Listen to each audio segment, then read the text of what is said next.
বৃষ্টি থেমে যাওয়ার পর আমরা প্ল্যান করলাম ব্যান্ডের অফিসে পিকনিক করব। তাই বাইক টেনে চললাম সায়ন্তানের বাড়ি। আর যাওয়ার পথে প্রকৃতি এরূপ দৃশ্য সত্যি মনোমুগ্ধ করেছিল।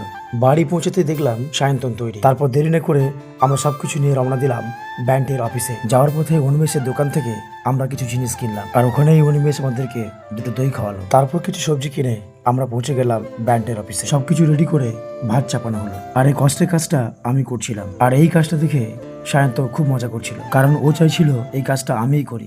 এখন আমাদের ভাত পুরোপুরি রেডি। এরপর শুরু হলো চিকেন রান্নার কাজ। আর এই চিকেন রান্নাটা অফিসে প্রথমবার করছি, জানি না কেমন হবে। অবশেষে রান্নার কাজটা কমপ্লিট করলাম, আর এরা সব থেকে সহজ কাজটা করছিল। ব্যান্ডের অফিসে পিকনিক করার ইচ্ছেটা সায়ন্তনের অনেক দিনের ছিল, তা আমরা সবাই মিলে আজকে সম্পূর্ণ করলাম।